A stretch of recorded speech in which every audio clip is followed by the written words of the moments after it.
All right, so a long time ago, maybe a year ago, we did a couple episodes called I think Devil's Advocate. Yeah. Where I took kind of an opposing position to what I believe, what you believe. So we'll do that today. Do a little Devil's Advocate on the existence of God. On what, 19-degree weather? It's interesting. Very cold here right now. Devil's Advocate. God doesn't exist. We don't encounter this a ton here in Waco, in the Bible Belt, in the South, right? Most people are starting from a place, the vast majority are starting from a place of of course God exists. Even a lot of people are starting from the place of and that God is the God of the Bible. Yeah. They believe in the Bible. Yeah.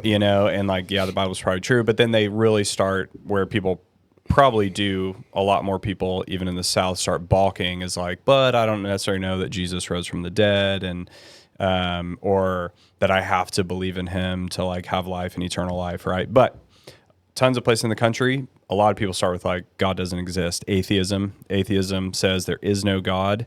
Agnosticism says I'm agnostic on it. I don't know. There might be a God. There might not be a God, but can't figure it out. Or even if I could figure it out, I don't care. Right. So we'll start there. Let's do it. God, don't talk to me about Jesus. Don't talk to me about the Bible because I don't even think that there is a God. I am confident that there is no God. Prove me otherwise. All right. So right before we were talking about this off camera, okay, what are we going to do? This sounds like a good approach. So I grew up in Houston, then moved up north in high school to New England area, Connecticut, and was just saying how there weren't hardly even in our whole area, whole valley outside around Hartford and Simsbury, Farmington, Avon, there was one evangelical church. And when I became a Christian, went into campus ministry, then went to Brown University and then Harvard, we were talking about doing apologetics, and I was just reflecting on, I haven't had an apologetic conversation since those days. And during those days, it was 2 conversations a day. I'd meet with a student, and usually we'd meet with a student through some survey or a friend or a Bible study, and it'd be hey, would you like to hear how you could know God personally? What the Bible says about that? And they'd be I don't even believe in the Bible. And so I was always doing apologetics once, twice, 3 times before you even cracked open the Bible. Fast forward now to planning a church down here, and I never do apologetics. Mm-hmm. Haven't done it since. So it's just kind of interesting. Mm-hmm. We're up in the New England area. You're probably 2nd, 3rd generation of people that don't go to church. Mm-hmm.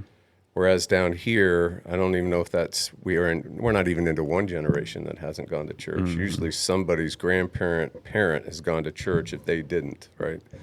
All right, so I've got to dust off my books here. But, okay, so when I was in the Soviet Union and we were in a communist country, this is the number 1, we called it the A-bomb. This was the number 1 apologetic to start with an atheist or an agnostic. And basically would do this, we'd just grab a sheet of paper. You're talking with, a communist person who probably only heard about God from their grandparent that survived World War II back in those days. And so we would draw a circle and we would say, let's say this is all the known knowledge in the universe is in this circle. Can you just tell me how much of this known knowledge that everyone knows, from the smartest people to the corporate bank of knowledge that people have, how much of this knowledge do you possess? And then the person would, if they had any sense of humility whatsoever, would put a little dot in there and be a little percentage or whatever. I said, yeah, okay, that's fair. Okay, so let's just say this is just the known knowledge of the universe. Outside of your dot, is it possible in this realm that you know nothing about, which is 99.9% according to you, that there might be a God that exists? Mm-hmm. And so right away, even in the most hardcore communist atheist countries, people were I'm really an agnostic. Mm-hmm. So even there really is no atheist. Right. If you have any sense of humility, you really can't make that statement unless you yourself possess all knowledge and you're like a God and you know everything. Right. So that's what I would start. Just in talking with folks is just creating space for the probability and a conversation for more information if someone's interested. In apologetics, I think it's very important to find someone who's curious and is investigating. Those that aren't curious and investigating, it doesn't matter what it doesn't matter what your conversation's going to be. I've had a student tell me, like I had one of those at Brown where the student just was kind of playing me, filled out the spiritual interest survey, and I'm like, this is my first year too. I never forget, this is my first appointment. And I'm all, I'm highly motivated new campus minister, and I'm meeting with this guy, and he goes, yeah, I actually don't believe anything you're about to say because, he goes, what's your name? And I said, Jeff Hatton. He goes, Jeff Hatton, when you look out onto the quad, and this is his dorm room was on the quad, he goes, what do you see? What's the grass out there? What do you see? And I said, oh, it looks like green grass. And he goes, no, it's actually purple. And I said, purple? And he goes, yeah, the grass is whatever I say it is. Mm-hmm. So this is my induction into Ivy League thought. It's a great, I think for people, especially most Christians have never read a book on apologetics, right? Yeah. And trying to debate, even casually in conversation with someone about the existence of God can immediately feel very overwhelming. Like, where do I start? Even like yourself or those who've read apologetic books, even if you haven't really dusted up on it for a while, even then it can feel like, oh man, like where would I start with something like that? But I think that does show just like what little you said. Like, okay, let's say there's all this knowledge out there. There's all this known knowledge. How much do you have? Anyone with, like you said, like the slightest sense of reality would say, like, I don't have all of it. And so very easily and casually and quickly, you can move someone from like, atheism, there is no God. Yeah. There is no way there's a God, is very easily shown to someone to be a pretty absurd position. Yeah, like a absolutely. very intellectually dishonest, absurd position where very easily and casually you can help someone go, okay, actually, I'm probably agnostic. Yep. There might be a God, but that's a huge, I think it's just helpful for people to know that's a huge step forward for someone, and a huge step forward in the conversation with someone towards Christ is, okay, there might be a God. Yeah. Because then once they say that, you can go, yeah, and there might be a God, and that God might be Jesus Christ, who might have died on the cross and might have risen from the dead. That's right. Right? Is that possible? Yeah. Is it possible that you're wrong? Yeah, it's possible I'm wrong. Okay, so you're really not an atheist. You're really not trying to claim there is no God. Really what you're trying to claim is you don't know. Yeah. Which is great, which is why we're having the conversation. That's right. And if you have any sense of curiosity and if you're wanting to continue this conversation, I am willing to have that conversation. And that's a great, one, that's a good friend. Right. And two, there you have it. A door has been opened for possibly further constructive, helpful conversations. All right. So where would you then start? I'm going, okay, Jeff, like your little circle diagram thing got me. Yeah. There might be a God. But like, good luck trying to prove and get me to take the next step to say, oh, there's definitely a God. Yeah. So the next step was really quite effective too. Just with college students. Again, this is college students, some of the brightest and brainiest, according to the stats and everything else, up in the New England area. And then even when we were overseas, we were always in these top universities overseas. So I wouldn't even, at this point, when they're curious and they're like, okay, I guess God could exist. And I'd say, are you interested in hearing some more thoughts on the uniqueness, though, of Christianity compared to other religions? So I'm not even going to say to you that Christianity is true. I just want to talk about how unique it is. Mm-hmm. And that's what we would do. So we would have a conversation on two unique aspects of Christianity that separate it, make it unique compared to all the other religions and philosophies and belief systems out there in the world today. And so what we would do, or what I would do, is I would just say, okay, so what are the top belief systems out there today? And we'd just draw a box and represent them. Someone would say Islam, and someone would say Confucianism or Buddhism, and then we'd nail all the top religions and just put a little box and write their name in it. And then I'd go, let's just have a box over here for the unknown one. Like maybe it's just your philosophy of life. What's your philosophy of life? And they're like, I haven't like worked it out yet. Okay, so let's just say Jeff Hatton's teaching, his religion. And I'd say, do you know who the founders are of these religions? And okay, Confucius, Confucianism, Muhammad, Islam, Buddha, Buddhism. And then we get over here to Jeff Hatton's philosophy of life and be, okay, Jeff Hatton. I say, okay, good. So let's do Christianity. We put Christianity there and we go, here's where Christianity is absolutely unique. And I just want you to see this because it's unique. If you take Buddha out of Buddhism, the founder, you still have the teaching, the religion stays intact, right? And he goes, absolutely. That's why it's still around. That's why it's one of the major religions of the world. Fantastic. And we just marched through all the major religions of the world with their founder, whoever it was, and it was based on their teaching. Their teaching still exists, right? That's why it exists. And then let's say we get to Jeff Hatton's philosophy of life and we take Jeff Hatton out of it. The teaching or the philosophy, the belief system is still intact. I said, here's where Christianity is so unique. What's the founder of Christianity? And everybody pretty much in this conversation, although I've had one person that didn't actually not know Jesus, didn't know it was Jesus, and I had to tell them. And they go, Jesus. And I said, yeah. So if you take Jesus out, you're left with his teachings, right? And they go, yeah. I said, but here's what's so unique about Jesus is that if you take Jesus out of Christianity, there is no Christianity because Christianity is not based on his teaching.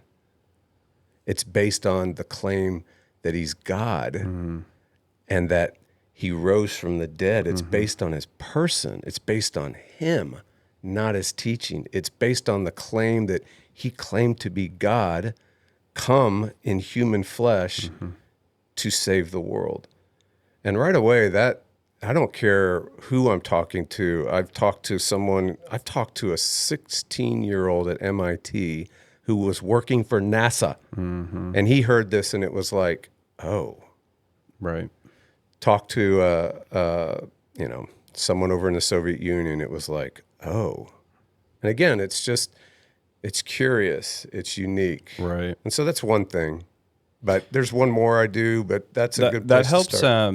It helps start to kind of quickly. So the underlying question there really is, okay, if there is a God, has he revealed himself, right? Yeah. And so that's kind of starting to go to the heart of like, okay, all these different religions talk about how they know God, and their God is X, and this God is Y, and this God is Z, and Christianity says, no, this is God. Yeah. And so it's kind of like a pretty quick next logical question for people. Okay, you've proved to me that there might be a God, that I could be wrong, that there is no God. Maybe there is a God, but hey, like, good luck proving that you know who he is specifically. Yeah. And really, you could really the underlying kind of a question there, or root of that question, is really, has he revealed himself? Because as a Christian, you're saying he's revealed himself. You know exactly who he is. Yep. You would even go so far to say that you're his son or daughter, you're his friend. Right. And so really the kind of that next logical question is like,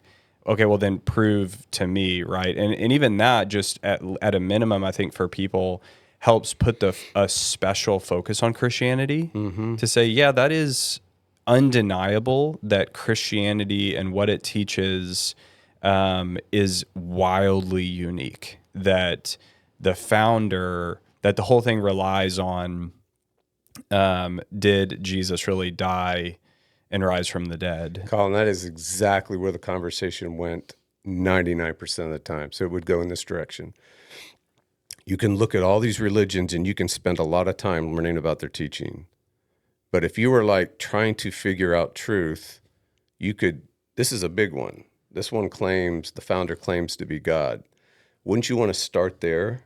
Because you can, Islam's teaching on how to do this or how to do that can wait.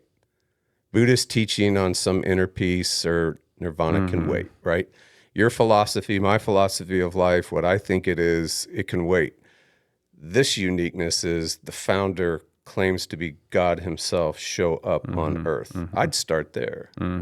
Is that true or not? And if it's not, you can move that off. That's a major piece you can move off the board as you start moving through the other ones. I think someone could respond to kind of rewind a step or two to that, to like, whoa. Like, before we even talk about religion, just like talk to me about this concept of God. I know for me, my favorite, I don't know what the argument is. It might be the cosmological argument. Doesn't matter what it's called, really. Yeah. But for me, talking to someone at like the highest level about does God exist goes to just essentially like cause and effect and if then movements regarding creation. Yeah. And so what I mean by that is just going to, like, when we came into this room to film this podcast, like, we all in this room are making 1,000 or 10,000 assumptions about everything we see, which is that someone made it and created it. And so we all walk around in the peace and the like orderly thinking that like that file cabinet was created by someone. Yeah. But there's even 100 other assumptions there, which is like, you know, the handle was created by this maker and the metal this maker, and then someone then brought those together and put them together, and then someone delivered it here, right? Just like a simple chair, we make 10, 20, 100 really confident assumptions that there were like there was tons of creative effort in it. And so I think from there, for me, I go, wouldn't it then be absurd? Meaning intellectually, wouldn't it then be scientifically and intellectually absurd to say, however, life itself, the human body, the human eyeball, the galaxies, the Milky Way, the sun, all of that combined did not come from a creator. Right? You, like, anyone being intellectually honest would go, yeah, that seems like absurd for me to know for a fact that that chair was created by a creator with intelligence, with a design in mind. However, I believe that all of reality was a total accident because people, and then, you know, I know that to that people go, no. Like, I can tell you actually like where it came from. It came from this big explosion and then like a single cell organism or whatever. And you just go, that's fine. That's fine. Where did the bang come from? Like, whatever you think is the beginning, single cell, whatever it is, that's fine. You have not gone far back, near enough far back, because where did that come from? To me, it's an extremely like, and the reality is in our culture, and I've heard it time and time again, when you back up that far, people then just go, I don't know. And then you go, perfect. Exactly. So we're back to square one, which is, it's very intellectually reasonable to believe that if you think the chair had a creator, then definitely this entire universe has a creator. So now we're not just in the realm of like, maybe he exists. We're pushing very closely to, are you sure you still even want to take the stance that he might not exist? I'm pretty sure we're all coming into this conversation with an assumption. And this is Romans. This is Paul in Romans. Paul says there are no atheists. And he would even say, really, there's no agnostics. There are only people who know for a fact that there's a God.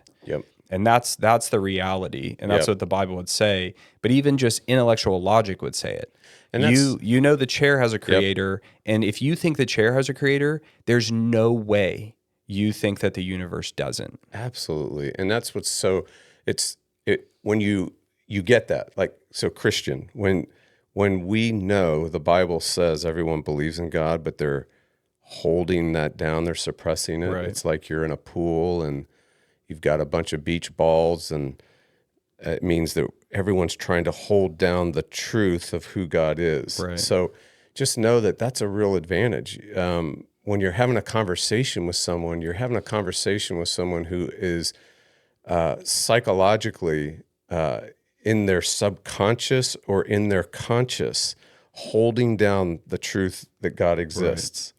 And so, like Edwards used to do, I had a history prof who used to say, Edwards, when he would talk to somebody, he'd create a really beautiful house of a really solid belief system, and he'd lead someone to that reasonably, and they'd be like, oh yeah, and then he would blow it up.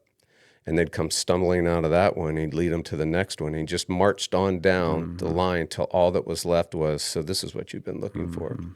It's almost like Paul, when he walked into Athens, he's like, man, y'all are so religious, and man, you even have one for the unknown God. Let's talk about him, right? So it's a real, to know that reality and God is at work is two main encouragements for the Christian talking to anybody. Reality is they're holding down the knowledge of God. The reality is God's at work right now in this situation, your conversation with him. So you don't have to have all the answers at all. You just want to learn where they're coming from, try to figure out what they're thinking, and then in one sense, start helping them be more curious about what they're thinking and move them off what they're trying to do is hold it down and say, hey, reality's over here. Right. And now this beach ball comes up, and now this one comes up, and the next thing you know, you're talking about the resurrection, and you're in a whole other conversation. Yeah, it's kind of like when someone starts out that atheism, it's like they're holding down the beach balls of truth. Yeah. And like a quick little circle diagram. Yep. A beach There ball goes pops that. up. Yeah, that's and it. you're like, okay, I have to deal with the beach ball of there might be a God. And then you go, are you sure you want to take the stance, which to be totally honest is an absurd stance, that everything came from nothing? Yeah. Because you don't take that stance on anything. Other than everything. Right? Right. So this is a wild, are you sure you want to keep taking that stance? And it's like, yeah, that does seem kind of absurd. That beach ball comes up, and now you're dealing with the beach ball of like, not only could there be a God, I'm actually realizing this is the hope. I'm actually realizing that like there has to be. Yeah. Because if I'm going to believe the chair has a creator, I certainly believe that like the Milky Way galaxy, like some designer thought this up, right? So now you're getting really, really close. You're, if not there, to, okay, I'm pretty sure there's actually a God. And now the question is, and again, this is why I kind of rewinded from you going, it's already talking about Jesus. Now I'm getting to the question of like, now who is he? Yep. Has he revealed himself? On the one hand, that question's already answered. Well, he's revealed himself just from the stars. That's what Paul says in Romans. Like, look up to the stars. Like, that creation itself is literally saying God has left his fingerprints. It's like he's walked through the sand and there's a ton of footprints. He didn't do it on accident. So creation itself is already saying, yes, God wants to reveal himself. He wants to show that he's real and that he's God over all and that he's powerful and that he's worthy of our worship and honor. And then that's where we get that's where you enter into the specificity of like, but beyond that, has the creator revealed himself even further? Yeah. And boom, we hit the Bible. So yes, if you read the Bible, that is God revealing himself throughout history in great specificity. His character, what he's like, what he enjoys, what he hates, what he's done for us, and all these kinds of things.